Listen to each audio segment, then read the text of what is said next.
At 12:03 a.m., a frantic pounding rattles the door of Ryan Bennett's lonely gas station. He flips the sign to closed, but the hammering intensifies, urgent, terrified. Ryan pulls on his jacket, steps into the freezing night, and finds a bloodied woman slumped against the pump, eyes wide with panic. Her breath hitches as shadows materialize at the edge of the lot, black SUVs creeping closer like wolves. In that charged moment, Ryan's heart hammers against his ribs. One choice stands between her life and certain death: turn away, or pull her to safety and face the storm. He yanks her inside, slams the door, and the chase begins. If you've ever wondered how far you'd go to save a stranger, drop a comment below with your answer. Don't forget to subscribe and hit the bell so you won't miss a second of this pulse-pounding journey. Ryan Bennett wiped the last smudge of oil from his hands as the clock on the wall clicked past midnight. The gas station was silent save for the hum of the old neon sign outside and the distant chirp of crickets. His daughter Mia was fast asleep in their trailer behind the station, trusting her dad to be home before the first light of dawn. Ryan yearned for exactly that, a quiet night, a moment to breathe. He flipped the sign to closed, swept the front steps, and began locking doors when a staccato bang drove through the stillness. Strange. He peeked through the glass, nothing but empty darkness. He checked the fuel pumps, ghost town, empty. Then another bang, harder. His muscles coiled. Mia's safety depended on him being cautious. He exhaled, yanked the door open, and called, "Hey, who's there?" Out of the ink-black night stumbled a woman, her face streaked with blood and mascara, her coat torn. She collapsed against the doorframe, eyes frantic, chest heaving. "They're coming," she rasped. "Please help me." A steel rush of adrenaline flooded Ryan's veins. He half-dragged, half-cushioned her into the office, bolting the door behind them. The station's single bulb flickered overhead as he guided her to a battered stool. Her fingers trembled as she clutched the counter. Ryan's mind raced. Who was she? Why here? But the low growl of distant engines answered his unspoken question. He edged to the window. Two black SUVs rolled onto the lot, tire treads crunching against gravel. Headlights swung around, scanning the pumps. He tightened his jaw. "You'll be safe in the back storage room," he whispered, grabbing her hand. "Stay quiet. I'll handle this." She nodded, tears brimming. He ushered her through the narrow hallway lined with oil cans and spare parts into a cramped storeroom piled high with windshield wiper blades and empty cereal boxes. Ryan slammed the door, twisted the padlock, then fled back to the front. His pulse pounded, but his voice remained steady as the SUV's heavy doors thudded on the concrete outside. Two men, one burly, the other lanky, stepped toward the entrance. Each carried a weapon that glinted under the neon glow. The burly one swaggered up. "Open up," he growled. "We know she's in there. Hand her over." His words dripped menace. Ryan flared his palms. "Not a chance. Nobody in here but me." The lanky man circled the station flashlight beam, slicing through the inky black. "Come on, pal," he taunted. "Don't make this messy." Ryan kept breathing. "Messy? Nah, I'd rather keep things clean." He pointed toward the old fridge by the counter. "You want snacks?" "They're over there." Suspicion flickered across the lanky man's face as the burly one grunted. "Forget it. Let's go." They retreated, revving away in a cloud of dust. Ryan didn't exhale until their taillights vanished down the highway. Then he raced back to the storeroom, heart lodged in his throat. The door shook with her sobs. He flicked on the light. She sat huddled, knees to chest, eyes rimmed crimson. "It's okay," he said, voice soft. "They're gone." She lifted her head, her hair matted, a single strand falling across a pale face. "Thank you," she whispered. I thought they'd kill me." Ryan wrapped a threadbare blanket around her shoulders. "You're safe now." He guided her back to the main office, found her a chair, and fetched a bottle of water. She drank like she'd been stranded for days. Beyond the glass door, the world remained ominously quiet.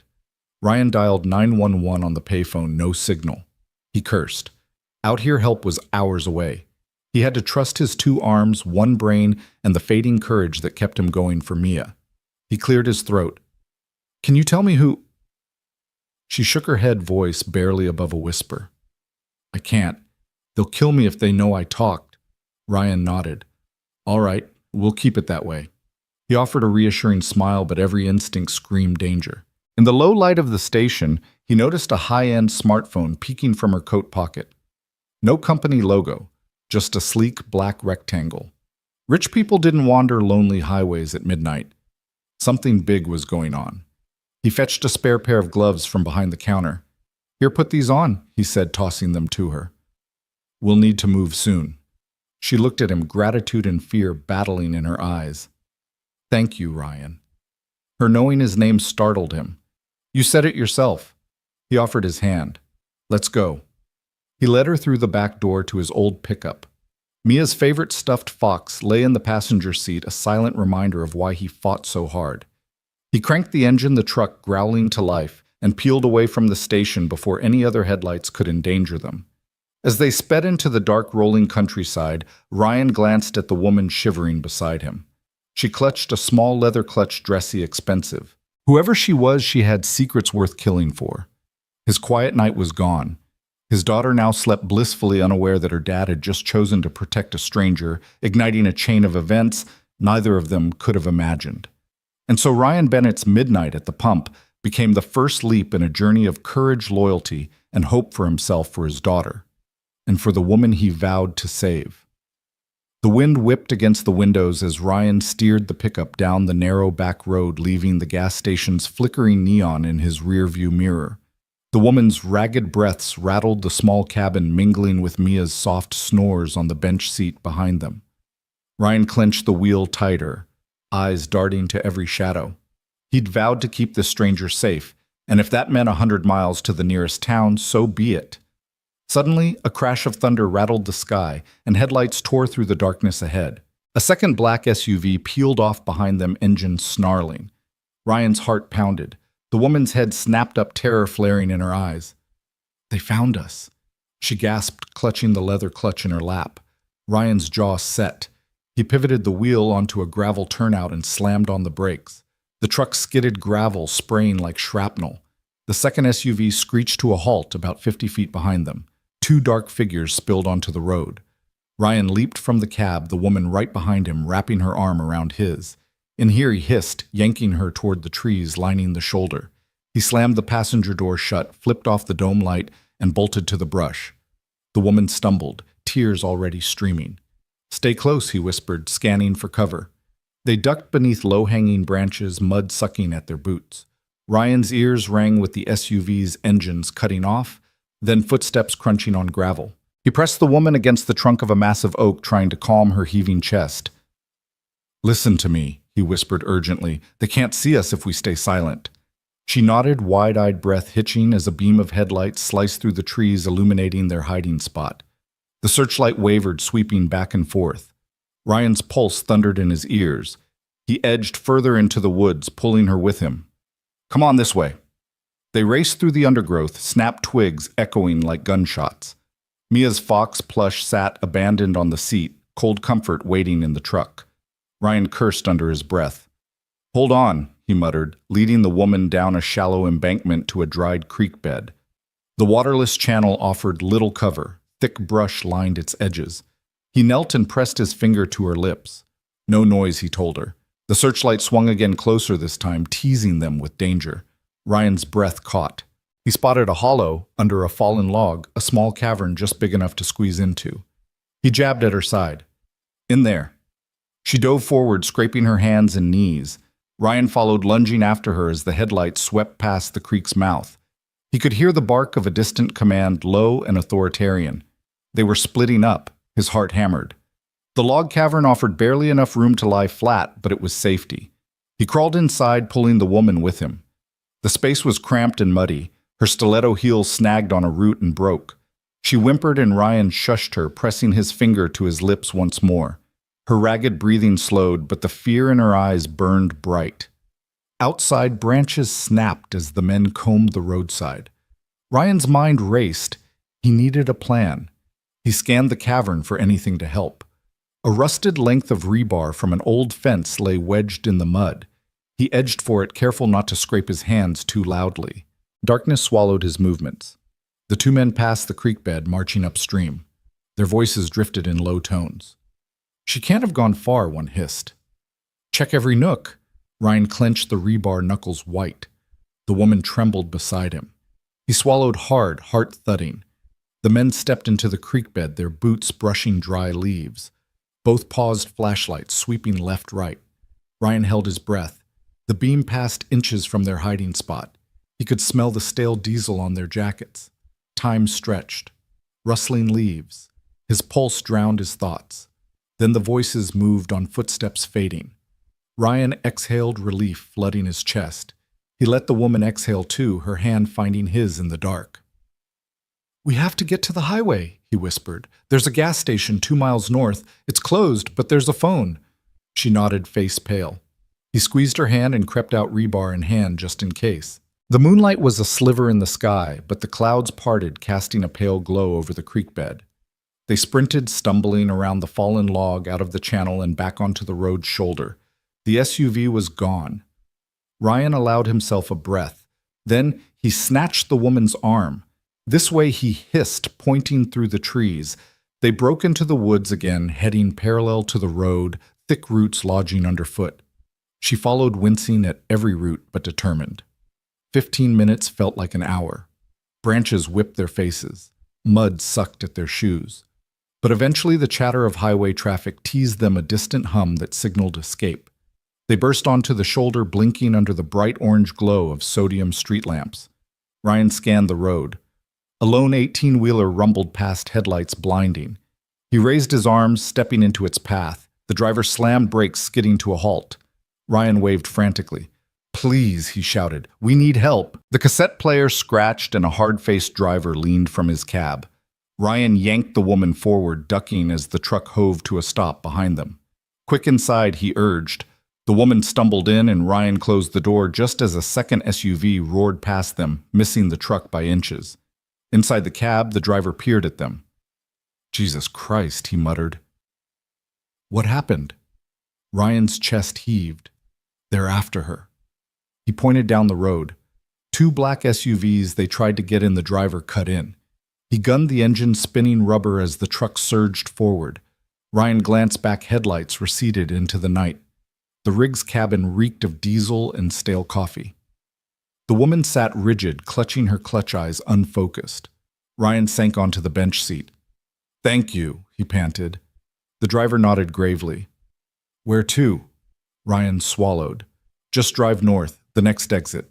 I'll call the police once we're near." The highway unfurled ahead like a ribbon of hope. Ryan sank back, the storm of adrenaline ebbing into exhaustion. The woman's head lolled, her lashes wet. He offered her the bottled water he'd grabbed from the station. She drank, voice small. "I'm sorry." He shook his head. "No apologies. You did what you had to." She met his eyes, sincere but haunted. "They'll never stop." He reached for her hand. "They'll stop when we're safe. I promise." Mia's fox plush sat next to him, its cotton stuffing poking through a seam. He glanced in the rear view, the highway's lights blurred under the rig's windshield. He breathed deep. The night was far from over, but they'd crossed the first barrier. A simple act of kindness at midnight had upended his life, but if he'd learned anything from being Mia's dad, it was that courage wasn't the absence of fear. It was acting in spite of it. And as the big rig barreled through the darkness toward whatever safety lay ahead, Ryan Bennett knew he would follow that promise no matter where it led. Rain pattered against the single-pane window of the storeroom. As Ryan fumbled with the lock, adrenaline still crackling through his veins. He bolted the door behind them, deadbolt sliding home with a solid click that sounded louder in the enclosed space than anywhere else. The fluorescent bulb overhead hummed, casting a harsh glare on rows of spilled oil cans, dusty tires, and stacks of paper towels. The air smelled of rubber and cleaning solvent. Ryan rounded on Victoria, placing a firm hand on her arm and guiding her toward a battered metal shelf. "Sit down," he urged in a low voice. "I'll get you some water." Her legs trembled as she settled onto an overturned box, eyes wide and glassy. The fine sheen of rain on her cheekbones caught the light, and she pressed a trembling hand to her temple. "They'll kill me," she whispered. Voice barely audible above the hum of the heater struggling to keep the cold out. Ryan grabbed 2 plastic cups from a crumpled cardboard box and padded back to the busted water cooler in the corner. The rusty tap spat out a thin stream of lukewarm water into one cup, then the next. He returned, sliding a cup into Victoria's shaking hands. She clutched it as though it were a lifeline. He knelt in front of her, setting his cup aside. "Drink," he said softly. "Here." She lifted the cup with both hands, slurping the water in quick, desperate gulps. When she finally lowered it, droplets ran down her chin. "Thank you," she whispered, eyes fluttering closed for a moment. I don't know how I got away." Ryan watched her carefully. Every instinct screamed to protect her, but the chill in her words hinted at a story he wasn't yet ready to hear. "You're safe here," he said, voice firm but gentle. "No one's getting in." She looked up at him, tears pooling in her eyes. "You don't understand," she said, voice cracking. "They're everywhere." They won't stop until her knees buckled and she sank against the shelf, clutching his arm as though it were the only thing holding her upright. Before Ryan could react, her eyelids fluttered and she collapsed forward. Instinct took over. He caught her under the arms and gathered her into his chest, one arm behind her back, the other cradling her head. She rested her cheek against his shoulder, hot tears soaking through his jacket. He pressed a hand to her back, rubbing soothing circles through her damp blouse. "Hey," he murmured. "Hey, look at me. You're okay. Just breathe." She nodded feebly, but panic shimmered across her features. There were men. They had guns. I thought I was dead." Ryan's heart clenched. He tightened his arms around her.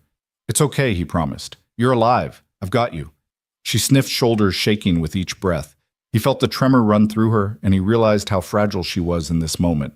The fierce, composed woman he'd met at the pump had been stripped away, leaving only raw fear and exhaustion. "I'm Ryan," he said gently, as if that could steady her. "I'm going to look out for you, Victoria. I swear it."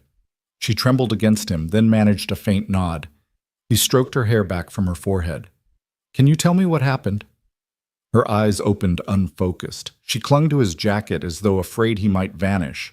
They cornered me after the board meeting. I tried to hide. I ran. But they found me in the parking garage. They dragged me to their car." "Take your time," Ryan urged. He sat cross-legged on the concrete floor, her head resting against his chest. He tilted her chin up so she could meet his eyes. "I'm listening." She inhaled a ragged breath, nodded. "They knew my schedule. They someone on the inside. They wanted something I have. Or they thought I had. A flash drive. Papers. I don't even know. They shoved me into the back of a black SUV. One of them had a gun against my ribs. Her hands clutched at his shirt, fingers digging in. I begged. I said, 'I'll give it to you, just let me live.' But they just laughed. And then I woke up running. I jumped out of the car at a stoplight. I just kept running until I saw your station." She broke off, tears coursing down her cheeks. Ryan's chest tightened with anger and helplessness. He wiped her tears with his sleeve. "You did the right thing. You got out. You're safe now." She looked up at him, fear and gratitude warring in her eyes. "Safe?" she echoed, voice trembling. "Not yet. They'll come back. They'll find me." Ryan straightened, his resolve hardening. "Not if I can help it," he said. "We'll figure a plan." She let out a shaky laugh. "What plan?" "You're a gas station attendant. I'm being hunted by assassins." He drew a deep breath. "That may be true, but I know this station inside out. I know every exit, every hiding spot. And my daughter's upstairs. House is just down the road. We can get you out of here someplace they won't look first." She swallowed, hugging him tighter. "I could never repay you." He shook his head, voice gentle. "Then do this, tell me everything you know about who's after you. We'll start there." She nodded slowly, head lifted to look at him. The stark light revealed her exhaustion. Dark circles under her eyes, hair matted with sweat and rain. He passed her the second cup of water.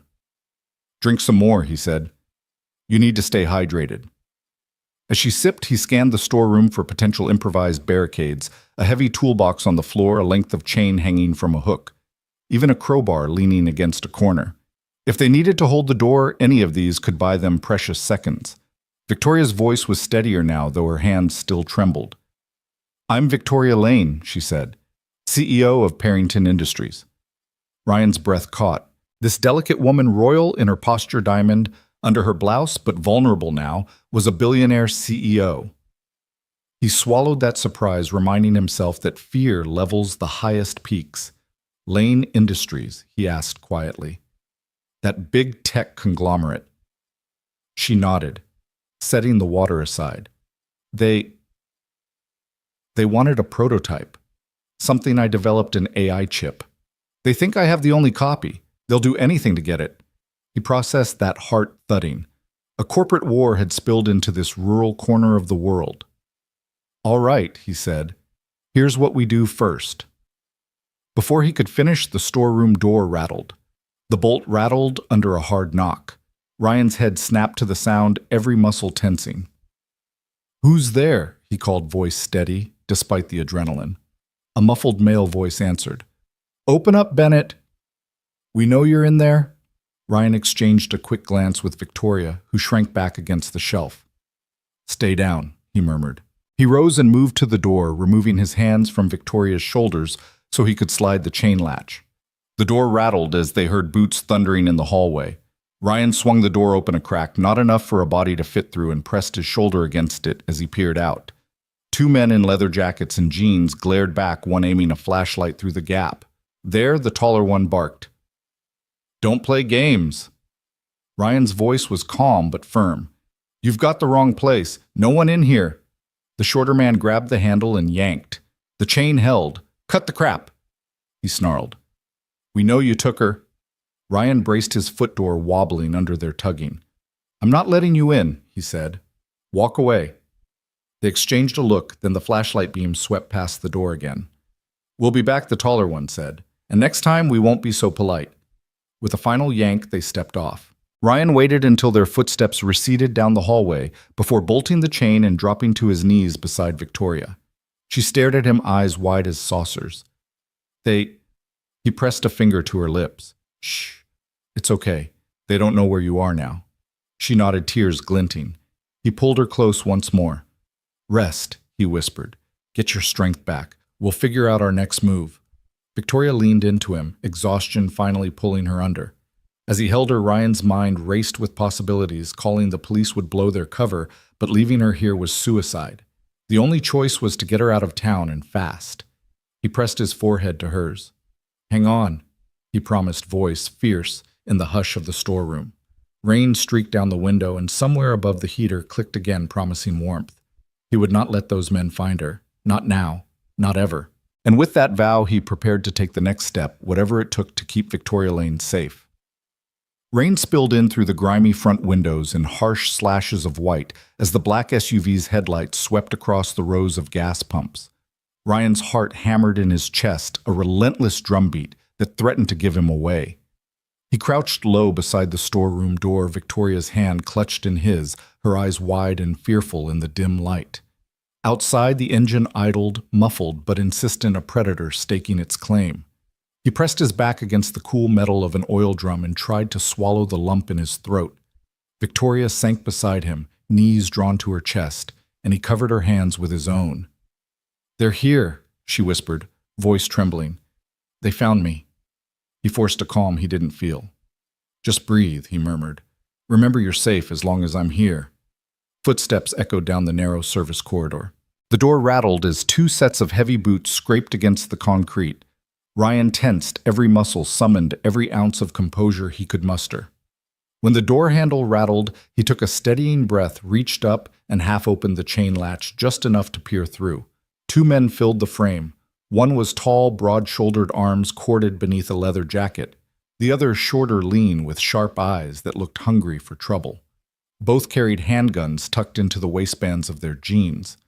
Their faces were half hidden in shadow, but Ryan knew he'd seen them before at the roadside, at the pump in the mist of that desperate midnight chase. He swallowed and stepped forward, closing the distance between himself and the door. "Can I help you, fellas?" he said, voice low and calm. Rain droplets spattered around them, tracing paths across the neon glow of the pumps outside. He kept his right hand visible, palms open, disguising the adrenaline that coaxed warmth through his veins. The taller man squared his shoulders, shining a flashlight through the gap. Its beam cut across Ryan's face, making him squint. "Cut the act, Bennett," he growled. "We know she's in here. We know you're hiding her." Ryan shrugged, adopting the easy confidence of a man minding his own business.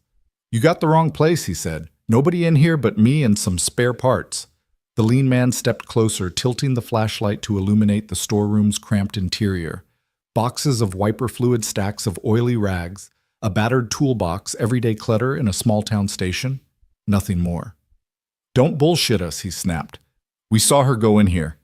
That woman you helped, she's worth a hell of a lot more than a free tank of gas." Ryan's mind raced. He needed to stall to give Victoria time to slip away to the basement hatch, to the back exit, anywhere but here. He cleared his throat. "Look, lady seemed all right when I sent her on her way," he said. "You sure you didn't catch the wrong guy?" The tall man's jaw twitched. "Don't play dumb," he spat, kicking at a discarded tire tread. "We've got orders to find her. We know she's inside. Let us in and nobody gets hurt." Ryan shook his head slowly. "If I let you in, you'll destroy half my merchandise," he said, voice gentle. "Not much I care to lose over a stranger I've never met." The shorter man leaned in, voice low and threatening. "You got 10 seconds to decide, Bennett, or we'll tear this place apart." Ryan's pulse sang in his ears. 10 seconds. He glanced back at Victoria, whose pale face gleamed in the flashlight glare. He mouthed "run," but her eyes squeezed shut in fear. They were pinned together, prey and protector, in a tiny metal cage. He turned back to the men and met their gazes evenly. "You could," he said softly, "but then who'd pay me for the mess? You fellas got a license for property damage." The tall man scowled, frustration blossoming in his eyes. He tapped the butt of his flashlight against the doorframe. "You think this is funny?" Ryan shrugged, trying to look casual. "Just trying to keep things simple." He edged sideways, blocking the view back into the storeroom. "Why don't you show me that license anyway? Or better yet, find a judge to order this place searched." "I'll wait." The lean man's finger curled around his gun's grip. Rain drummed on the roof in an urgent tattoo, as if mirroring Ryan's rising panic. The tall man reached for the doorknob, yanked on it with a hard jerk, and found the chain latch still looped, denying him entrance. He cursed under his breath, stepping back. "You're gonna regret this," he promised, voice low and dangerous. "We'll be back. Next time we won't be so nice." Ryan nodded, keeping his tone conciliatory. "Yeah, you do that," he said. "Enjoy your night." Their silhouettes retreated down the corridor, boots thundering as they disappeared into the outer lobby. Ryan waited until the footsteps faded, until the rocking echo of the SUV's engine grew faint again, then bolted the chain back into place. He closed the door with a trembling hand and leaned his head against the cool metal. His breath came in ragged gasps. Victoria pressed her ear to his chest, listening to his heartbeat like a warning siren. He knelt beside her, brushing damp hair from her forehead. "They're gone," he said. "For now." She exhaled, shuddering. "They'll be back," she whispered. "They won't stop." Ryan nodded. "I know," he said, wrapping his arms around her, "but I'm not letting them take you." Tears pooled in her eyes. "Why do you care?" "You barely know me." He held her tighter. "Because you needed help. And because he swallowed hard, searching for words that sounded true in his head, I couldn't let you die on my watch." She stared up at him. The fight once fierce in her eyes, now fluttering like a wounded bird. Ryan gently lifted her chin until their gazes met. "Listen to me," he said. "I'm going to get you somewhere safe. But you have to trust me." Her throat worked, and she blinked, nodding through her tears. "I trust you." He guided her back against the shelf, gathering his thoughts as warning sirens pulsed on the horizon, distant but closing. The SUV might have driven off, but its promise lingered in the night air. Ryan rose to his feet and grabbed a dusty flashlight off the floor. Its beam was weak, but it would have to do. He clicked it on, then shone it around the storeroom, searching for an exit he'd overlooked. "There's a back door through the office," he said, voice low. "It leads out to a service yard. If we can slip out that way, we might lose them." Victoria blinked, rubbing at her eyes. "But what about your daughter?" He pressed a finger to her lips. "Mia's with Mrs. Fletcher next door. She's safe. I made sure they'd look after her if I got tied up. Right now we need to move." She sniffed, gathering her courage. Okay. He passed her the flashlight. Stay close, he warned, hand resting at the small of her back. Together they crept out of the storeroom, stepping lightly over oil-stained rags and discarded wiper blades. The station was quiet now, the rain muffling the world outside. He guided her through the dimly lit office, a swivel chair toppled on its side, a dusty register, a half-finished cup of coffee cooling on the counter. The door ahead groaned on its hinges, his path to freedom. Ryan hesitated at the threshold, listening for footsteps, for any sign that the men were returning. When none came, he slipped through, then paused to help Victoria push the door open. Beyond lay the service yard, slick with rain and lit by a single floodlight that cast long, trembling shadows. A row of dumpsters lined one wall, and beyond them the chain-link fence that separated the station from the dark highway. Ryan led her along the building's side, keeping low where the floodlight missed the ground. They reached the fence's gate and exchanged a look he'd need to cut through fast. He rummaged in his back pocket for the Swiss Army knife he always carried, the same one he used to fix Emily's crooked shoelaces. He flicked out the blade, slicing the chain's padlock with quick, practiced strokes. Each click of metal echoed like thunder. Finally, the lock dropped. He yanked the gate open. Victoria slipped through, first her coat soaked through hair stuck to her face in cold rivulets. He followed, slamming the gate shut behind them. They dashed across the asphalt rain, blurring the world into streaks of gray. As they rounded the corner of the station, Ryan risked glancing back. The black SUV's headlights reappeared at the front entrance, engine roaring as it lunged toward them. He grabbed Victoria's hand and they sprinted toward the highway. He didn't look back again. He could feel her heartbeat against his side, fast, fragile, alive. Together they bolted into the night, every step a promise that he would never let those hunters win. And as the SUV's engine faded behind them, Ryan Bennett vowed that no darkness, no threat would ever break his word. She would make it to safety, or they would face the end side by side. Rain pounded against the pavement like applause as Ryan crouched behind a rusted repair rack, heart drumming. The black SUV had screeched to a halt where the highway met the station entrance, its engine idling in a low growl. Two silhouettes emerged, rifles raised. Their footsteps splashed through puddles as they approached the shadowed edge of the service yard. Ryan pressed his back to the metal rack, gauging the distance between him and the trucks. He clutched Victoria's hand, her fingers trembling in his. She pressed her cheek to his side, eyes wide, but she didn't speak. She trusted him. He owed her that much. He needed a distraction, something loud, something sudden enough to pull their attention away. His mind flashed to Mia and the way he taught her to startle Dad's old pickup awake with a slam of the door during their impromptu mechanic lessons. He could borrow that. "Stay here," he whispered, but his voice cracked. He tapped Victoria's arm and slipped free, sprinting toward the station's open bay door. She watched him go, fear etched on her face, but she nodded as if understanding that this was her only chance. Ryan barreled into the bay. The open garage smelled of oil and damp concrete, echoing with the hiss of dripping rain. He grabbed the battered door panel beside him, one he'd planned to replace but hadn't had the money. He hauled it upright, braced it at the bay entrance, then yanked free the ancient cord that kept the overhead door closed. The panel slithered forward with screeching iron wheels. At that exact moment, the two armed men stepped into view outside. One glanced up, startled by the roar of metal. The panel clanged against the frame, rattling like a gunshot. The taller man raised his rifle eyes, darting toward the racket. "Hey, Ryan!" hollered from the bay, voice loud and urgent. "You're not welcome here. You fuckers get out of my shop!" He kicked a toolbox across the concrete. It tumbled into the path of the oncoming flood of rainwater, clattering like a grenade. The shorter man yanked his rifle up, shifting focus to the noise, while the taller squinted into the bay, trying to track the sound. Ryan pivoted, slamming the bay door chain back into place. The panel locked with a final clang. He dashed to the storeroom entrance, throwing the door open and grabbing Victoria's hand. The two ran as 1 feet, splashing through shallow water, hearts pounding. Once outside, they darted toward Ryan's pickup, parked a few yards down the lot. The SUV's headlights bored into their backs as the shorter goon sprinted around the bay corner, weapon raised. The taller man stayed behind for a moment, shouting orders. "Stop!" the second man yelled.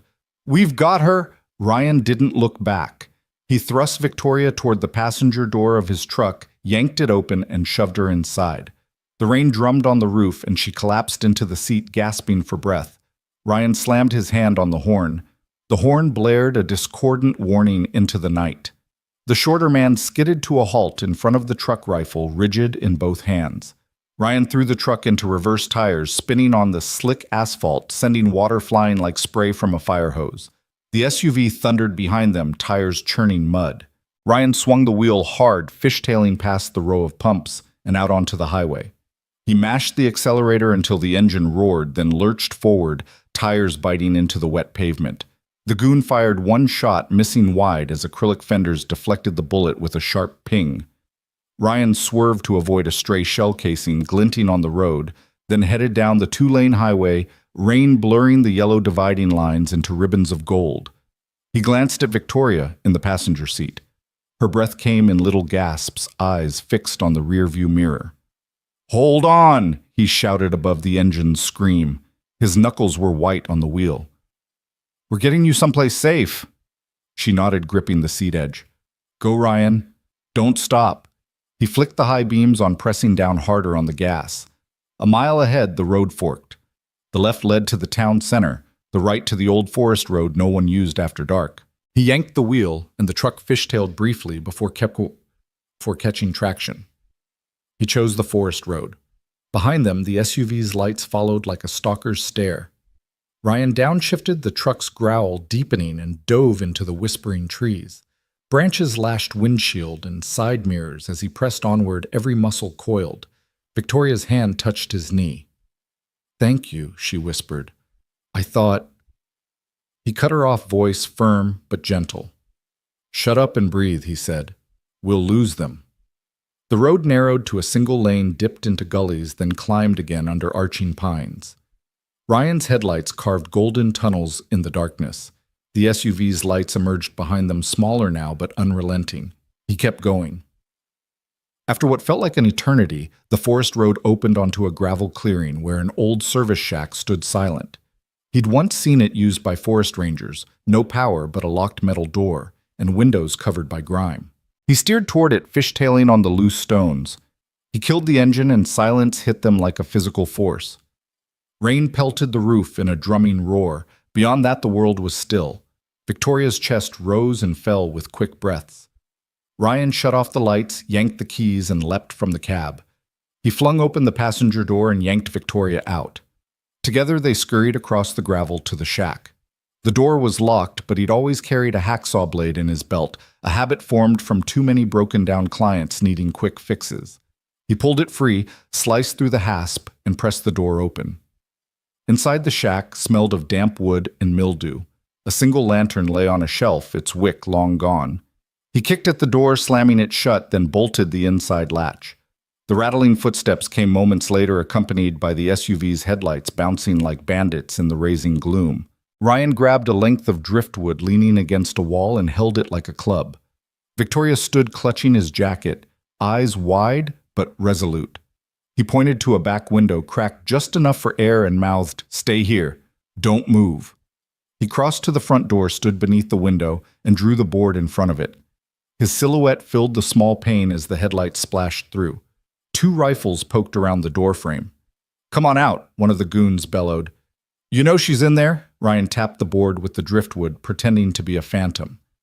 "I told you I don't know her," he called. "Get out of here before you break something." The taller man's flashlight beam swept the yard, illuminating Ryan's impossibly calm stance. Then the light flicked to a fallen tire and a flash of mud in his diversion. The goon cursed and turned back to inspect, shouting to his partner. In that heartbeat, Ryan assaulted the latch from inside, forcing the door. Victoria shrieked, instinct warring with fear, but he clasped her hand and yanked her toward the window. They climbed through the small opening, rain washing them like baptism, and tumbled onto the forest floor. Behind them, the shack door burst open. The taller man's silhouette filled the doorway, fists raised in anger. But Ryan and Victoria were already sprinting into the trees. Branches whipped at Ryan's face, branches snapping beneath his boots. He guided her through a tangle of roots as the forest swallowed their scents. A final shot rang out, a loud crack that echoed against the trunks. Ryan felt the whoosh of air as it passed overhead. He didn't stop. He could feel Victoria's small hand in his warm and desperate clutched in his own. They ran until the rain and darkness blended into nothingness, until the forest's dense protective blurred into safety. After a mile, they collapsed beside a stream, chests heaving, soaked to the bone. The downpour softened to a drizzle. Victoria sat beside him, knees hugged to her chest, shivering. He wrapped his jacket around her, pressing close. They listened to the forest's quiet symphony, water trickling, leaves dripping, birds calling into the storm's wake. No engines roared. No threats loomed. Victoria looked at him, rain streaming down her face. "You saved me," she whispered. "You could have run." He shook his head, voice raw with conviction. "I couldn't leave you, not when you needed help." Her lips quivered into a small smile. "Thank you, Ryan." He reached into his pocket, finding the crumpled scrap Victoria had dropped in the station, a tiny doodle of 2 stick figures beneath a makeshift shelter. He pressed it into her hand. "Fold this into your heart," he said, "because no matter what happens next, you are not alone." She tucked the drawing into her coat, and together they sat in the willow-dark forest, 2 souls bound by a narrow escape rein and an unspoken promise that whatever the dawn brought, they'd face it side by side. The truck's tires hissed against the wet asphalt as Ryan pressed the accelerator, leaving the gravel lot and its hunting shadows far behind. Rainwater that had clung to Victoria's soaked hair was now flung off the windshield, driven away by the fury of their escape. Every blur of tree and telephone pole that swept past was a reminder they were running, but to where he didn't know. All he knew was that Mia's safety. Mia, his little girl back home asleep in her bed, collapsed in his heart, alongside the trembling woman at his side. Victoria huddled against the passenger door, shivering. The collar of Ryan's jacket covered her neck, but perspiration and terror still slicked her skin. She stared out the window, watching orange streetlights flicker into the blur, and she pressed a hand to her temple as if warding off a splitting headache. "I'm sorry," she murmured, voice ragged with guilt and fear. I never meant to drag you into this." Ryan kept his eyes on the road, one hand steady on the wheel, the other sliding over to rest gently on her shoulder. "Hey," he said softly, "you do the same for me." He flicked on the high beams, cutting through the black like twin lances. "My daughter taught me that. You help someone in trouble, full stop. No questions." She turned to him, rain-soaked lashes trembling. "You don't even know who I am." He swallowed around a tight knot in his throat. "Doesn't matter." His jaw clenched as he scanned the desolate road, no cars, no lights, just the endless corridor of night. He'd already committed. "I'm not leaving you." A distant rumble sounded overhead. An airplane, maybe, but Victoria's gaze followed the sky as though expecting gunships. Ryan prayed that nobody had the means to follow them already by air. He eased off the gas. "We need a plan," he said, voice low but urgent. "I can't keep driving blind. We've got to find somewhere you can rest." She nodded, teeth chattering when she forced a smile. "Rest. Right. I haven't slept in days." He caught a glimpse of her eyes in the side mirror. Dark circles, fear etched into every line. He glanced down at the passenger seat where her jacket lay crumpled. "There's an old cabin off McAllister Road," he said, voice rough. "No electricity, but it's dry. I went there one time when the storm knocked out my power, fixed the roof for Mrs. Jenkins. She said I could stay any time. It's remote. No cell service." Victoria tilted her head, grateful.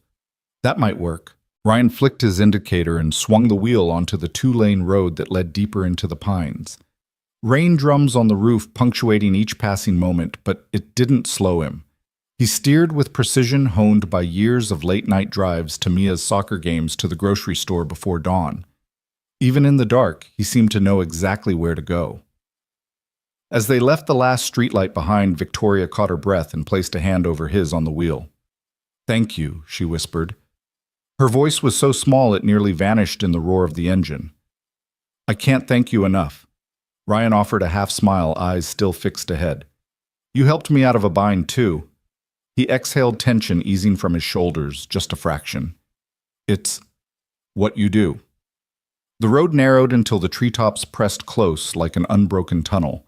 The rain eased to a drizzle, and the moon hidden behind cloud felt a million miles away. Victoria leaned back, tucking her arms around herself. "I don't even know how they found me," she said quietly. "I've been careful. Security detail, convoys. I always thought I was safe." Ryan's grip tightened on the wheel. You've been running from something bigger than you probably ever expected. He cleared his throat, trying to keep his voice steady. You okay telling me what happened?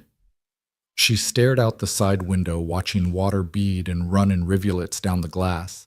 After a long moment, she swallowed and began. I'm the CEO of Lanthorn Technologies. We produce specialized communications hardware. Government contracts private research. There's been a leak, someone's selling our proprietary data. Last night I discovered who is behind it. For my own safety, I fled my hotel. I thought I could outrun them until morning.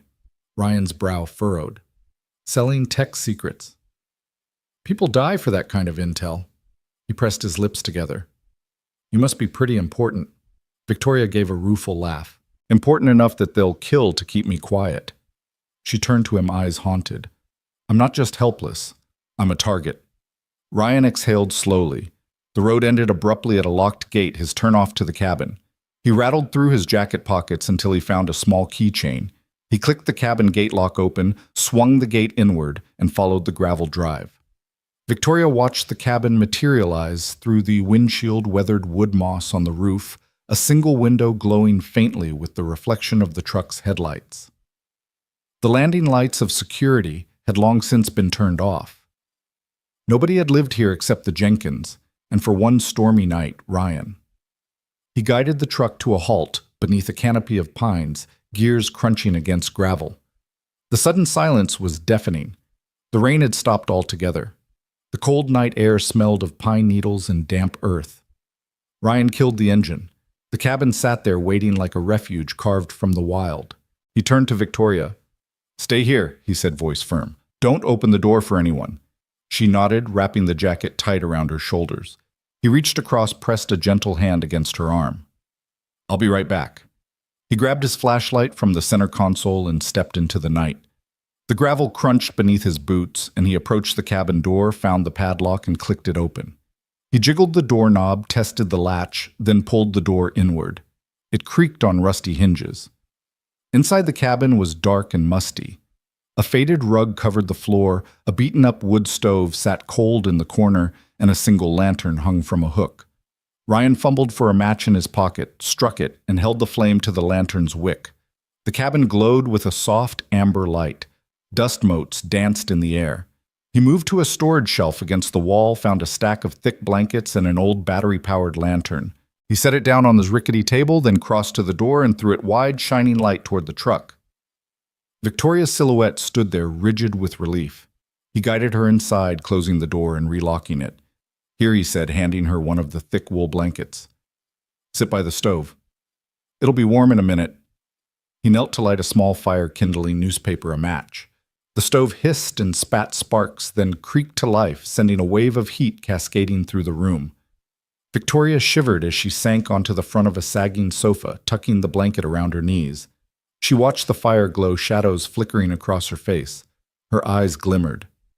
Thank you, she whispered again, squeezing the blanket. Ryan climbed onto a crate near the back wall, his silhouette framed by the rising warmth. Get some rest, he said softly. I'll set up my sleeping bag on the floor. We'll figure this out by morning. Her lip trembled and she wiped at her eyes. I'm sorry you have to do this, she said. I'm so sorry. He offered her a small, understanding smile. You saved me a few nights ago, he reminded her quietly. We're even. He paused, his gaze drifting to the window where the last of the rain tapped its farewell. Besides, you'd do the same for me. She nodded, tears glinting in the firelight. I hope you're right. Ryan stood and moved to a corner, unrolled his sleeping bag and patted the ground. Try to sleep, he said gently. It's going to be a long night. And as Victoria curled beneath the blanket, eyes fluttering shut, Ryan kept watch by the window, his silhouette strong against the lantern's glow. Outside, the night held its breath. Inside, two strangers bound by desperation and the promise of protection found a fragile peace, if only until dawn. Rain pelted the windshield as Ryan steered the truck onto the shoulder of the two-lane highway. The cabin's old wood stove might have been a sanctuary for the night, but Victoria's unease was palpable. She hadn't slept more than a few fitful minutes before stirring and whispering that they needed to move. Her pursuers hadn't given up, and Ryan vowed not to let them catch a glimpse of his passenger again. He guided the truck past an unlit curve and spotted the neon sign of the Rolling Pines Motel flickering through the downpour, one of those dilapidated motels where the walls leaned in and the carpets had seen better decades. But it would do. Trusting the scattered tourists and the motel's sleepy owner to overlook them felt safer than any remote cabin in the woods. With a careful turn, he pulled into a nearly vacant parking lot and cut the engine. Rain drummed on the roof, turning the overnight world into a blur of metal and neon. Victoria sat rigid in the passenger seat. Her soaked hair stuck to her cheeks, and the dampness highlighted the sharpness of her features. Ryan placed a steadying hand on her shoulder, gentle but firm. "This is it," he said. "We'll grab a room, get you dry clothes, and lie low until dawn. No one's looking twice at a middle-of-nowhere motel." She nodded, wrapping the cabin blanket tighter around herself. There was a moment of silence filled only by the sputtering of rain against the glass. Then she exhaled, voice soft. "Thank you, Ryan. I don't know how I can repay you." He shrugged, fishing his keys from his pocket. "You already did. If you're safe, that's enough."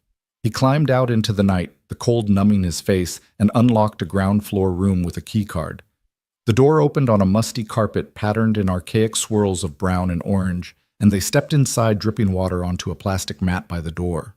Inside, the neon glow from the sign outside cast shifting rectangles of blue and red across the threadbare bedspread. Ryan flicked on the overhead light, revealing two twin beds, a small TV mounted in the corner, and a sink where the faucet leaked just enough to leave a ring of mineral deposits. He rounded the corner to a tiny bathroom and found fresh towels draped over the doorframe. The place wasn't luxurious, but it had a certain comforting anonymity. Ryan handed Victoria one of the towels. "Here," he said. "Dry off. I'll call the desk and pay for 2 nights." She accepted the towel, wrapping it around her shoulders, and her eyes glistened with a mixture of gratitude and exhaustion. I've never been so cold in my life," she admitted, stepping into the tiny bathroom stall. He nodded, picking up the phone in the corner. "Front desk," he barked into the receiver. 2 nights. Room 12. Do not." He paused, catching the owner's distracted murmur in the background. "Never mind." He hung up and returned to the main area, dropping into one of the plastic chairs by the TV. He unzipped his backpack and withdrew a thermos of coffee and 2 paper cups. "Hot," he said. "Pouring. Drink up." Victoria emerged from the bathroom looking cleaner but still haunted. She took a cup with a trembling hand and blew across the surface before drinking. "That's incredible," she murmured, warmth spreading through her fingertips. "How did you always have hot coffee on you?" Ryan gave a half smile. "I'm a single dad. Hot coffee is how I survive the world." He leaned back, studying her. In the harsh motel light, she looked vulnerable, yet something in her posture hinted at steel beneath the fragility. "Victoria?" He began using her first name for the first time. "You can trust me. I need to know who you are." She stared at the shifting patterns of light on the wall, lifting her cup to her lips as if buying time. Thunder rumbled outside. Finally, she set the cup down, taking a deep breath. "My name is Isabella Hart," she said. "I'm the CEO of Hartwell Communications. We specialize in secure networks for governments and corporations around the world." She swallowed, voice steadying. "You've been protecting me from an assassination order." Ryan's brow shot up. "Assassination order? That's big." He leaned forward, heart pounding. "You're a billionaire CEO. I've been playing bodyguard for the target of an international conspiracy." Isabella nodded, her eyes fixed on the chipped linoleum floor. "Yes. My company developed a new encryption algorithm, unbreakable, untraceable. It's a game changer for global security." Her voice cracked with fatigue and fear. "But some of my board members sold a copy to hostile nations. When I discovered it, they decided I had to disappear." The weight of her words settled in the stale motel air. Ryan rubbed his temples. "I can't believe this." He stood and crossed to the window, pressing his forehead against the glass. Rainwater trailed down in rivulets. "Why didn't your security detail protect you?" he demanded, voice low but fierce. She looked up, eyes full of guilt. "They were compromised." I realized too late that my own assistant orchestrated the leak and the hit. She slid onto the edge of the bed, knees drawn up. I trusted them. I thought I could trust anyone I hired. Her voice trembled on that last word. Ryan turned back, heart aching at her vulnerability. You need a team you can trust. He knelt beside her, placing a hand on her knee. I can help you. I'll keep you safe, no questions asked. But we need to decide what to do next. Isabella met his gaze, gratitude and relief mingling with uncertainty. What can we do? I don't have proof of who's behind this. If I go to the authorities, they'll call it corporate infighting. By then, they'll have silenced me. Ryan considered this. Outside, the rain flickered against the neon. The only certainty was that her enemies were relentless. We need evidence, he said finally. Proof that your board members, your assistant, ordered the hit. Then we can go public. He stood, voice crisp. Tomorrow, we get out of this room and start digging. She nodded, tears brimming, but determination igniting behind them. Tomorrow. Her voice was soft but resolute. They sank into a tense silence, two strangers bound by desperation and the flickering hope of justice. In that roadside motel room far from the high-rise offices of the corporate world or the safety of home, Isabella Hart had unveiled her true identity, and Ryan Bennett found himself at the center of a conspiracy that would test courage, trust, and the timeless promise a father makes to his daughter that he would do whatever it took to protect the people he loved. Ryan parked the truck out under the wavering glow of the motel's lone street lamp and killed the engine. A second of silence hung between them, broken only by the steady drum of rain on the roof. He glanced at Isabella in the passenger seat. Her eyes were distant, shadowed by more than the late hour. He reached across and offered his hand, which she took with a small, weary nod. Let's get you home, he said quietly. She managed a tired, grateful smile. I thank you, Ryan. He guided her through the rain-slick parking lot, one hand on her elbow to steady her on the uneven pavement. The old duffel bag Isabella carried sloshed with every step. Every so often, she clutched it tighter like a lifeline. Ryan helped her into the back seat, warming the interior by running the heater full blast, and slid into the driver's seat. The truck's cab filled with steam and muffled streetlight. Where is home? She asked, voice barely above a whisper. He started the engine. Mine's not far, just outside of town. A little fixer-upper, but it's got a strong front door. He gave her a reassuring look.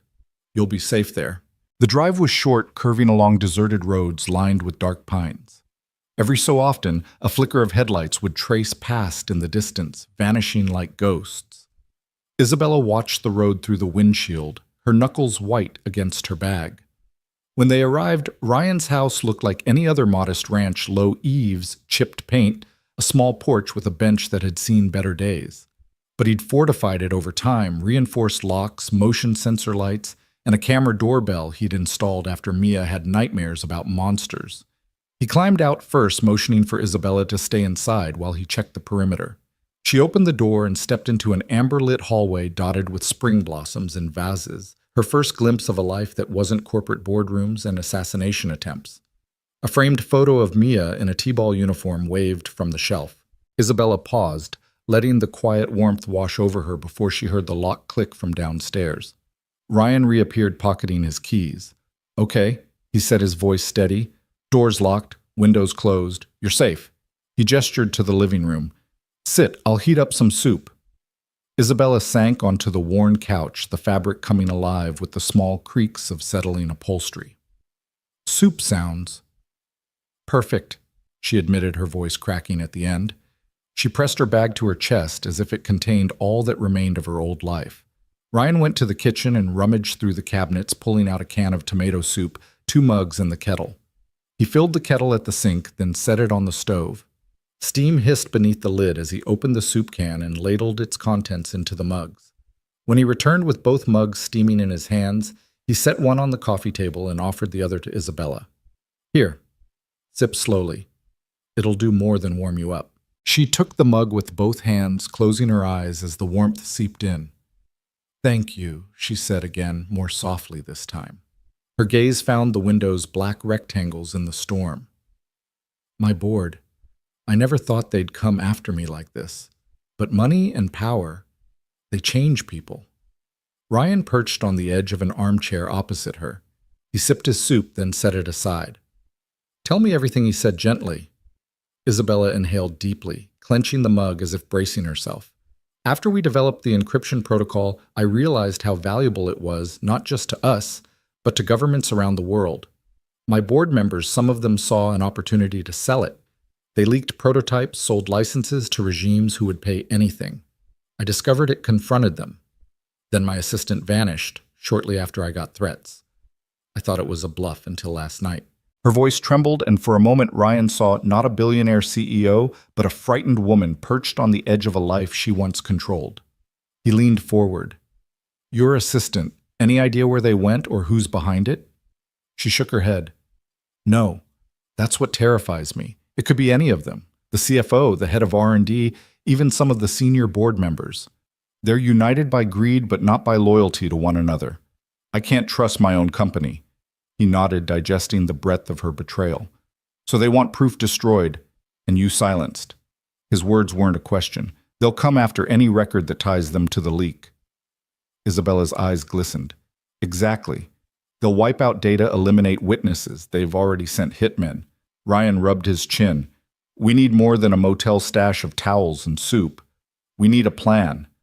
I want to help you, but I also have to protect my daughter. Mia's only 8. She paused, tears gathering. I know. That's been my biggest fear, that I'd drag someone else into this. Someone innocent. She looked at him, sorrow and regret etched in her features. I don't want Mia or you to pay for my mistakes. He set his mug down and folded his hands, leaning back. We'll keep you off their radar. My place is a fortress they won't see coming, but we need evidence. We need hard drives. Emails, signed contracts. Something so concrete that when we go public, the world will have to believe you. Isabella stiffened, determination flaring. Yes, I have copies, encrypted backups. Hidden. My lawyer kept them in New York. It's my insurance policy. But getting there, with them hunting us, it's suicide. Ryan studied her, weighing the risk. We'll find a way. We'll need allies, someone you trust who won't turn. He tapped his knuckles on the arm of the chair. I know a guy, my old friend Marcus. He's into cybersecurity freelance. He owes me a favor. He can extract the data safely without leaving a trace. She exhaled, relief flickering. That could work. If he can get it, then we can broadcast everything live. No going back. Ryan nodded. But first we make sure you're safe here. He stood. You'll stay in my guest room, locked door, no windows. I'll set up a laptop for video calls with Marcus. I'll be on guard all the way. Isabella rose, wrapping her arms around herself. You're doing so much for me. She stepped toward him, eyes bright with gratitude. How can I ever thank you? He gave her a small, rueful smile. Just get back to work. And if this all goes sideways, make sure Mia's okay. Her lips trembled. I will, I promise. He patted her shoulder, then took the mugs back to the kitchen. The kettle was still warm, but he didn't bother to refill it. The night stretched ahead, plans to make allies, to contact dangers to outwit. Yet, in that living room cluttered with Mia's homework on the coffee table and family photos lining the walls, Isabella found a measure of peace she hadn't felt in weeks. Ryan returned and flicked off the overhead light, leaving only the lamp by the sofa. Steam curled from the mugs in the dim glow. He handed her back the mug, now mostly empty. Go on, he said gently. Drink the rest. We leave tomorrow at dawn. Isabella cradled the mug, her gaze softening. Thank you, Ryan, she whispered one last time. He stood, voice gentle. Sleep. Tomorrow secrets go on the table and we start taking this back. In the quiet of the storm-battered house, she nodded. Wrapping the blanket tighter, she eased onto the couch and closed her eyes. Outside, the rain continued its relentless symphony, but inside, a fragile alliance had formed, one built on trust, shared danger, and the unwavering promise of a single dad determined to shield his daughter and the stranger whose fate had become their own. Rain-slick pavement gleamed like oil as Ryan parked the truck across the street from Orion Motors' towering glass headquarters. The city lights above pulsed through the droplets that clung to the windshield. Isabella sat beside him, her posture tense, phone clutched in her hand. The email from her chief legal counsel had arrived only minutes ago, emergency board meeting. Your presence is required immediately. She swallowed hard, fighting the tremor in her voice. They've leaked the files. My assistant sent everything to the press. Now they say only I can contain the fallout. Ryan reached across the console, squeezing her hand. We'll get through this. They stepped into the lobby, the doors whooshing shut behind them. The marble floor stretched halfway to the impossibly tall ceiling, reflecting the rows of polished suits striding purposefully past. A bank of receptionists greeted them with polite smiles, but their eyes darted to Isabella, as if to confirm she was the woman who'd made the news headlines. She cleared her throat. "I'm here for the board," she said to the nearest desk attendant. He offered a curt nod and tapped a name into his tablet. "Ms. Hart, please proceed to the executive elevators. Security will escort you." Suit-clad guards materialized beside them, faces as unreadable as etched granite. Isabella allowed herself a stiff nod. She knew Ryan was on his own. He slipped back, fingers brushing her arm. "Stay safe," he said. She offered herself a steel smile and disappeared down the corridor. Ryan watched the guard doors close behind her before steeling himself and heading for the visitor lounge. Inside, a handful of executives milled about with coffee cups and tablets. He recognized the CFO, the man who'd plotted to sell Orion secrets, hovering by the barista station, his gold cufflinks flashing under the fluorescent lights. The CFO glanced at Isabella's empty chair at the far end of the room and sneered. Ryan's jaw hardened. He approached a friendly face, a regional VP named Carla, who'd once visited his garage during Orion's community outreach. "Carla," he said quietly. "Has Ms. Hart arrived?" She glanced around, tension flickering in her eyes. "She's in the boardroom." "And they're not happy. They blame her for the leak, even though she didn't authorize it." Ryan nodded, suppressing anger. "Thanks." He moved toward the heavy doors marked Executive Boardroom. Inside the room was harsher than he expected, a long obsidian table under pinpoint lighting surrounded by high-backed chairs occupied by stern-faced directors. Isabella stood at the head of the table. Her shoulders squared even as she clutched the edge of the table for support. At her side waited her legal counsel. Shoulders hunched beneath his tailored suit. As Ryan slipped in unnoticed behind two burly security officers, the CFO rose. "Isabella," he said, voice dripping with false concern. "The public backlash is catastrophic. Our stock is plummeting. Partnerships are on the line. We need swift action. A public resignation could be the price for any further leaks before this drags us all under." A low murmur of agreement rippled around the table. Isabella's eyes froze with defiance. "I didn't leak anything." "But the chairman?" A silver-haired woman named Marjorie cut in. "Save it, Isabella. You're the only one with the authority to manage this crisis. If you won't step down, then you must bear the blame." Isabella closed her eyes, fractionally collecting herself. She opened a leather portfolio, removing a slim stack of glossy binders. "These are the unredacted documents proving who colluded to sell our encryption. They're scheduled to go live tonight." Shock rippled through the room. The CFO's smirk faltered. "You're bluffing." She tapped the files. "I'm not. My assistant uploaded everything. You have until midnight to come clean. Otherwise, I'll deploy them across every major news outlet." Silence crashed down like thunder. The board members exchanged terrified glances. Some shifted in their seats. Others leaned forward, studying her with recalculated wariness. The CFO recovered first, his voice low and threatening. "You'd burn us all to save yourself." Isabella held his gaze. "I'd stop you from betraying this company and protect every employee, especially my people." Ryan watched from the doorway, heart pounding at her courage. Yet he knew courage alone wouldn't win this fight. He slipped in further, lingering near the back of the room. Marjorie cleared her throat. "This is unprecedented. A public scandal could collapse Orion overnight." She met Isabella's eyes. "But a private settlement buying back the assets, quieting the press, could salvage our reputation. If you step aside voluntarily, we'll protect your interests and ensure you're never implicated." Isabella set the files down deliberately. "You mean cover up your crimes," she said. "No. I'll expose everything." The CFO's knuckle whitened on the table. "You're risking it all." She drew in a slow breath. "I'm saving it all." A tense hush fell. Then Marjorie nodded once sharply. "Very well. You leave us no choice." The chairman's voice echoed off the steel walls as the board erupted in hurried murmurs. Security officers moved to escort Isabella out. That's when Ryan stepped forward. He had no plan for this moment, no official role in Orion's boardroom, but he knew enough to act. He cleared his throat, forceful. "Excuse me." All eyes swung to him, the CEO, the chairman, the CFO, even the legal counsel. He squared his shoulders. "I'm Ryan Bennett. I owe Ms. Hart everything. My house, my security, my daughter's safety. I don't know corporate law, but I know loyalty, and I'm not leaving." A board member snorted. "This is highly irregular." Ryan met their gazes head on. "Maybe. But consider this: if your next move is to whisk her away and sweep everything under the rug, you'll have one more betrayal to explain. You've already lost public trust. Do you really want to lose the trust of your own people?" The room went icy. Isabella shot him a look of stunned gratitude. Marjorie's eyes narrowed.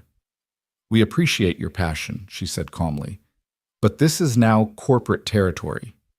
Ryan shook his head. "This isn't about corporate territory. It's about right and wrong." A tense beat. Then, Isabella's counsel, always cautious, spoke up. "She's right. This leak is already public knowledge. Any further cover-up would be self-destructive." Marjorie studied the two of them, the small-town dad and the embattled CEO. Finally, she gathered herself and straightened. "Agreed. We will proceed with a transparent review. All documents will be audited. If misdeeds occurred, we will hold those responsible accountable." A low murmur of relief broke out. The CFO clenched and unclenched his fists, but said nothing. Isabella exhaled. "Thank you." Ryan stepped back, heart still pounding. He watched as the board chair called for order, instructing the CFO to begin the audit process and legal to coordinate with Isabella's team. The room's tension lifted, replaced by cautious cooperation. Outside the conference room, Isabella waited as Ryan rejoined her. She reached for his hand. "I never expected you'd step in." He gave her a crooked smile. "I couldn't stand by and watch you get steamrolled." She squeezed his hand, eyes bright. "You saved me again." He shrugged. "We saved each other." As they walked out through the lobby, the suits who had glared now offered nods of respect. Even the CFO gave a grudging half-smile as they passed. The polished marble no longer felt cold. It felt like the arena where justice, however messy, had a chance to win. Outside, the rain had eased and the city lights shone like beacons. Ryan paused, looking up at the Orion Tower. He didn't feel like an intruder anymore. He felt like a guardian. Isabella slipped her arm through his. "Come on," she said softly. "Mia's waiting." Ryan smiled and led her back to the truck. As they drove away, the skyscraper faded in the rearview mirror, its blazing windows a reminder that sometimes, even in the coldest halls of power, a single act of courage could reshape the game. The morning sun glinted off the polished conference table, turning it into a mirror for the tense faces gathered around it. Ryan Bennett leaned forward, palms flat on the gleaming surface, tracing an invisible line between the stack of technical reports on the left and the exploded diagram of Orion Motors' flagship model on the right. Around him, a half-dozen engineers in crisp polo shirts and khakis exchanged skeptical glances, their lines of code and 3D renderings clearly better suited for boardroom slides than a grease-stained mechanic's rag. But Ryan wasn't fazed. He tapped a thick page of test data where suspension deflection numbers spiked at certain speeds. "See these readings here?" he asked, voice calm but firm. "All the simulations show stability up to 60 miles per hour. But on the real track, the car jumps every time it hits those expansion joints. That spike," he pointed, "that's the moment the dampers bottom out." Dr. Priya Sharma, lead systems engineer, frowned at her tablet. "We ran the finite element analysis 3 times. The CAD model aligns with spec. If anything, the physical testing is flawed." Ryan shook his head, a small creak in his voice that betrayed late nights spent poring over manuals. "I've been in the trenches, literally. When your damper bottoms out, you're not talking about a few extra millimeters of travel. You're talking a harsh snap that tears at the mounting points. Eventually, metal fatigue sets in, and that's where catastrophic failure happens." A ripple of chatter broke out, some whispered agreement, others reluctant praise of his down-home terminology. The CFO, still nursing a bruised ego, glared at Ryan's boots and looked back at the engineers. "So you're saying we divert from the standard calibration?" Ryan met his gaze without flinching. Standard calibration assumes your damper valving stays linear under load. In our tests, it doesn't. We need to revalve the dampers so the compression curve softens right before the bump. That'll keep the wheel in contact with the road instead of slamming through. Silence stretched as the team digested the proposal. Then Priya tapped her tablet again, scrolling to overlay simulation with real-world telemetry. If we adjust the flow control valve by 20%, we might reduce the deceleration peak by half. It's unconventional, but it could work. Ryan nodded. Exactly. It's unconventional, but so was trusting a small-town mechanic with your flagship, yet here we are. A few engineers exchanged wry smiles. One younger engineer, Marcus, cleared his throat. I think we can prototype this today. We have a spare set of dampers in the R&D lab. If we modify the shim stack and test it on the rig, we'll know by this afternoon. The CFO pursed his lips, conflicted. Then he looked at Marjorie, the chair of the board, her silver hair framing an expression that blended prudence and hope. She inclined her head once crisply. Proceed, she said. Relief and determination flickered across Ryan's face. Thank you. Let's get to work. The morning hours blurred into a whirlwind of activity. In the R&D bay, Ryan stood over a chassis mounted on a hydraulic rig, the original dampers removed and replaced with the modded prototypes. Engineers huddled around laptops, tweaking control algorithms and monitoring pressure gauges. Lucas, the head of test operations, leaned in. We're ready for the first cycle. Stand by. Ryan gave a small thumbs up. He'd never imagined himself orchestrating a high-tech test, but there he was, guiding engineers with the same certainty he'd once used to teach his daughter Mia how to ride a bike. When the rig cycled, the car's simulated wheels dropped into the troughs in the floor surrogate expansion joints, and then there was only a gentle compliance instead of the violent jolt before. The control room exploded in excited chatter. Priya punched her tablet. Readings are stable, peak deceleration down by 60%, ride height remains consistent. Ryan allowed himself a satisfied grin. That's it. By late afternoon, the team had rerun several more cycles, each confirming that the new damper valving held firm. The engineers moved from test rig to track simulator, running virtual drive loops and live data playback. Finally, Lucas turned to Ryan, eyes bright. We can sign off on the fix. No delay necessary. Back in the boardroom, the atmosphere had shifted from grim resignation to cautious optimism. The CFO, arms crossed, cleared his throat. Mr. Bennett, I have to admit I thought you were out of your depth, but this works. It'll save the launch. Ryan shrugged, feeling uncharacteristically pleased by the compliment. I just fixed a problem, same as always. He reached into his back pocket and pulled out Mia's crayon-scrawled note, best fixer ever. He laid it on the table. The children's literature professor turned VP next to him, stifled a chuckle before her face softened. Marjorie leaned forward, gaze sweeping the group. This is more than a quick patch. This is a demonstration that hands-on experience and fresh perspective have a place at Orion Motors. I propose we formally recognize Mr. Bennett's contribution, effective immediately. Applause rippled around the table, genuine and enthusiastic. The board members rose to their feet, many offering handshakes and nods of respect. The CFO offered a grudging smile as he approached Ryan. Welcome to the team, Mr. Bennett. I hope you'll accept a permanent position because we need this kind of ingenuity. Ryan met his gaze, shaking his head with a rueful grin. I appreciate it, but I'm just a dad who wanted to keep his family safe. I'll help however I can. Isabella, standing at the head of the table, now stepped forward. Her eyes glistened with pride and relief. I know how much you've given up to be here, Ryan, and how much you've risked. You've earned whatever title you want. Senior Technical Advisor. She gestured at the engineers or head of problem solvers. Honestly, I don't care what it says on the business card. I just can't imagine this team without you. Ryan felt his throat tighten. He glanced at the door, picturing Mia waiting at home, eager for dinner and her nightly bedtime story. Then he returned to Isabella's gaze. I'd be honored. Laughter and applause broke out anew, filling the room with energy that banished the last shadows of doubt. As the board members began to discuss implementation plans, training sessions, departmental budgets, project roadmaps, Ryan slipped out of the circle, stepping back to the edge of the room. He rested a hand on Isabella's shoulder. Hey, he said softly. She turned, smiling warmly. Thank you. He nodded, his gaze drifting to the downtown skyline visible through the floor-to-ceiling windows. The city pulsed with possibility. He thought of home, of Mia's proud grin, as she'd learned to draw straight lines, of the smell of pancakes on Sunday mornings, of quiet nights rebuilt by courage and kindness. Let's go home, he said. Isabella nodded, and together they left the boardroom. The doors slid shut behind them, and in that polished chamber of power, Ryan's crumpled note lay atop the table, a testament to the truth that real expertise often comes from the simplest places, and that a single dad with grease under his nails can stand toe-to-toe with the brightest minds in the business. Outside, the afternoon sun warmed the polished plaza. Ryan felt lighter than he had in months. He'd come from grease to glass, proved his worth, and forged a bond that would carry him through whatever challenges lay ahead.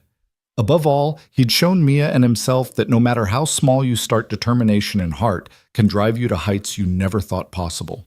And as they walked to the waiting car, he knew this was just the beginning of a new journey, one built on trust, resilience, and the power of believing in the person right next to you.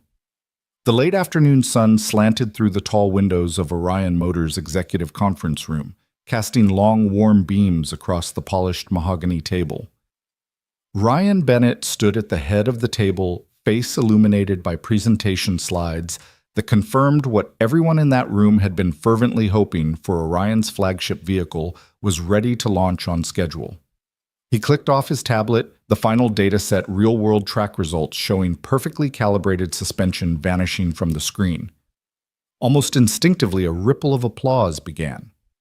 At first slow, then surging into a full standing ovation, the assembled board members rose to their feet, their faces bright with genuine admiration. Ryan felt a flush of disbelief at hearing the sound he who had entered this room 2 days earlier as an underqualified mechanic, now greeted as a savior of multi-million-dollar product lines. Marjorie Sinclair, the chairwoman, stepped forward, offering her hand. "Mr. Bennett?" She said, her voice clear and warm. "Your insight and your courage have done more than save a launch. You've saved countless jobs and preserved Orion's reputation. On behalf of the board, thank you." Ryan shook her hand, feeling the weight of her words sink in. He looked around the room, catching eyes that had once glinted with skepticism, now brimming with respect. Dr. Priya Sharma, who had initially questioned his unconventional approach, gave him a broad grin and a thumbs up from across the table. Lucas, the head of test operations, clapped him on the back so hard that Ryan felt his shoulder jolt. So many faces that had once tallied his shortcomings were now warmed by recognition. Isabella Hart, CEO of Orion Motors and the world's most powerful tech magnate, stood beside him. Her emerald green blazer contrasted with the sea of navy and charcoal around them, drawing all attention. As the clapping died down, she raised a hand for silence. "I want you all to remember this day," she began, voice resonant enough to fill every corner of the lofty room. "Today we witness the power of fresh perspective and unyielding determination. Ryan, you came here doubted by many, but you didn't let that stop you from doing what needed to be done. You earned every bit of this respect and more." Again, applause broke out, this time more personal, directed squarely at Ryan. He realized his heart pounded not from adrenaline, but from something deeper, a sense of vindication. All the morning spent scrubbing grease from his hands, the empty dinners. When Mia waited for him, the self-doubt that had whispered he'd never belong among these polished professionals, everything coalesced into a quiet, triumphant roar inside him. As the board members began to disperse, still offering hearty handshakes and pats on the back, Isabella leaned close to Ryan. Her voice was low, almost conspiratorial. "You know they would never have made it this far without you." Ryan managed a weary smile. "I just fixed a problem." She laughed softly, a sound of genuine affection. "That's understated as always. But it's why you're more hero than handyman." He raised an eyebrow. "Hero might be too much." She shook her head. "No, not to Mia." At the mention of his daughter, Ryan's expression softened. His mind flicked to images of her drawing stick figures, one always holding a wrench, her pride at calling him best fixer ever. Now he carried a different, heavier title in this boardroom world. He slipped a hand into his back pocket and retrieved Mia's crayon-scrawled note. Unfolding it, he turned it upward and held it between them. Isabella's eyes glistened when she saw it. "She's your true north," she said, touching the edge of the paper. He nodded, careful not to tear the thin paper. "She gave me this for good luck." "Looks like it worked," Isabella replied, offering him a genuine open smile. A hush fell as the two of them looked out at the departure of board members, the room now emptying except for a few loyal executives. Ryan felt a sudden pang of emotion, pride in his work relief that Mia's future was secure, and a quiet gratitude that kindness had brought him here. They began to step toward the door together. Isabella paused, turning back to the room one last time. "Let's make sure we keep harnessing this unexpected brilliance," she said, nodding toward Ryan. "This is just the beginning of what you and I can do." Ryan's heart fluttered at her words. "I'm in," he said softly, but with surprising conviction. Outside the conference room, the hallway glowed in the golden late daylight. As they walked, Isabella slipped her arm through his, a gesture that spoke of partnership rather than hierarchy. "Dinner tonight," she asked, casual but intentional. "You, me, and that note of Liam's." Ryan laughed, the sound light and free. "I'd like that. I owe her a story about her dad's big day." Isabella smiled knowingly. "I can't wait to hear it." They stepped into the bustling lobby, the insistent hum of the building resuming around them. Security guards, busy assistants, the distant rev of tests on the R&D floor. Yet in that moment, Ryan felt perfectly at home. He glanced down at his worn jeans and work boots. They were greasy, scuffed, unmistakably his. Before today, he might have been self-conscious walking these glossy hallways in such attire. But now those very jeans were proof of a lifetime spent solving problems, of a man who never quit, and of a father's determination to build a future for his child. He looked up at Isabella, her confident stride matching his own. The city skyline outside beckoned a glittering expanse of possibility. He realized that the distance between grease pits and glass towers had shrunk to nothing more than a single act of courage. Together they moved forward, stepping into the next chapter, one where respect had been earned, where vindication had transformed into opportunity, and where a single moment of kindness had reshaped two lives forever. As they walked down the corridors of power, Ryan Bennett carried with him every lesson learned that true expertise transcends titles, that respect is earned through action, and that a dad's love can be stronger than any boardroom politics. And at his side, Isabella Hart, once a frightened stranger, now walked as an ally, forever grateful and forever changed. The morning sun glinted off the last patches of snow melting on the Bennett family's driveway, turning every droplet into a tiny prism of light.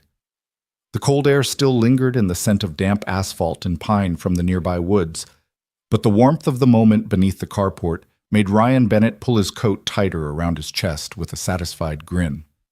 Under the soft hum of an electric heater, 8-year-old Mia crouched beside a restored 1967 Mustang, her small hands gripping a spark plug as she gingerly handed it to Isabella Hart. Isabella, still clad in her tailored blazer from last night's gala, had rolled up her sleeves and let the engine oil stain her cuffs as she carefully guided Mia's hands into the engine bay. Their laughter bounced off the brick facade of the garage, bright and infectious. "Careful with the threads, sweetie," Isabella coached, her voice light but patient as she demonstrated how to screw the plug into place. Mia's tongue peeked out in concentration, and with a gentle click, the plug seated perfectly. A triumphant giggle burst from her lips. "Got it!" she crowed, high-fiving Isabella. Ryan watched from the doorway, leaning against the jamb with arms crossed, pride swelling in his chest.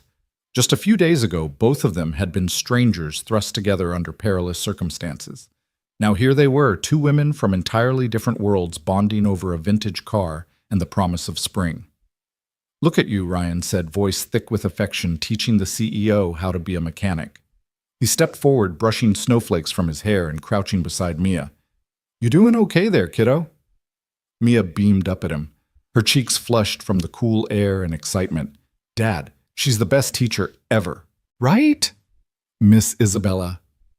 Isabella chuckled, wiping a smudge of grease from Mia's forehead. "I'm learning as much from you as you are from me." She straightened, brushing back her hair. "I never realized how much goes into keeping an old beauty like this running smoothly." The Mustang, its faded teal paint now gleaming after a fresh coat of wax, sat proud on its jack stands. A few tools were scattered on the concrete floor, a torque wrench, a funnel, and a rag dotted with oil spots. The scene looked more like a family project than the culmination of a high-stakes corporate rescue. Ryan rose and stretched his back, the ache from yesterday morning's boardroom still faint in his muscles, but outweighed by the contentment he felt now. "All right, moment of truth," he said, moving to the driver's seat and turning the key. The engine roared to life in a healthy rumble that echoed through the garage and out into the crisp morning air. Mia and Isabella exchanged delighted looks. "You did it?" Mia exclaimed, running around the front of the car to look up at her father. Ryan cut the engine with a gentle twist, then climbed out and tossed the keys to Isabella. "Your turn." He invited a playful glint in his eyes. Isabella caught the keys with both hands, her gaze softening as she looked at Ryan.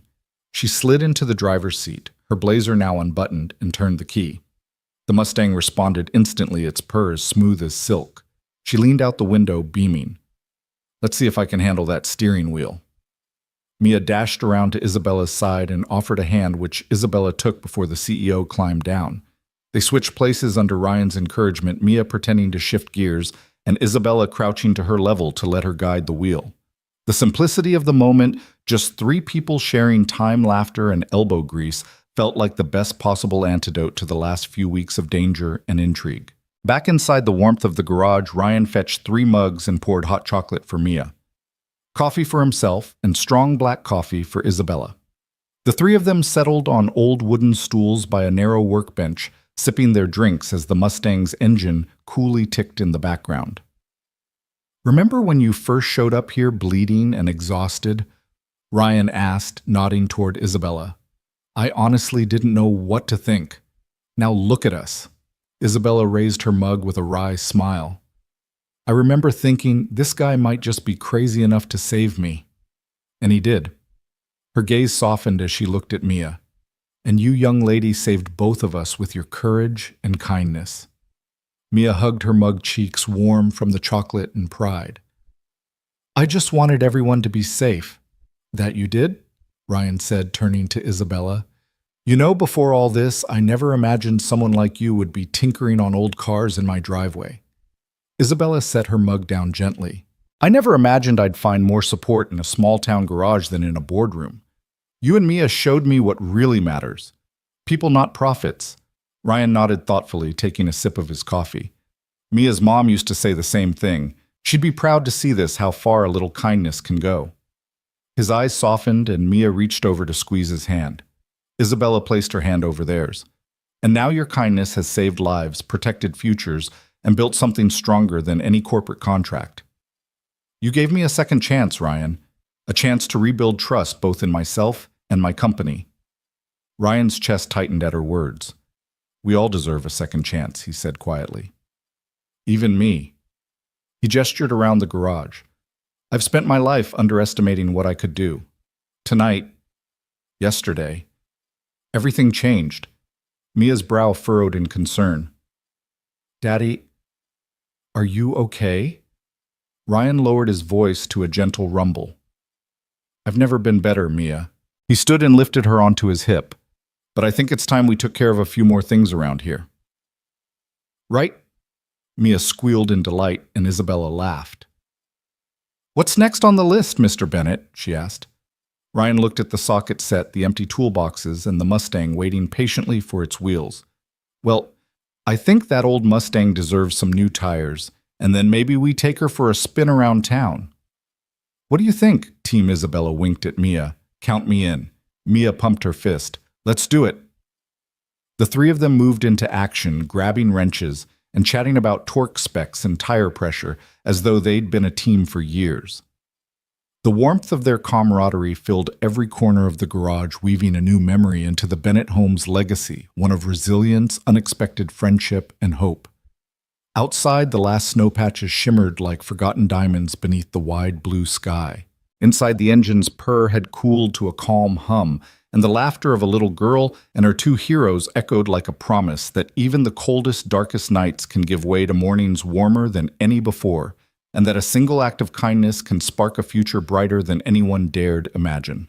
And as the engine of life turned once more, Ryan Bennett knew, without a shadow of a doubt, that this was only the beginning of their brighter tomorrow.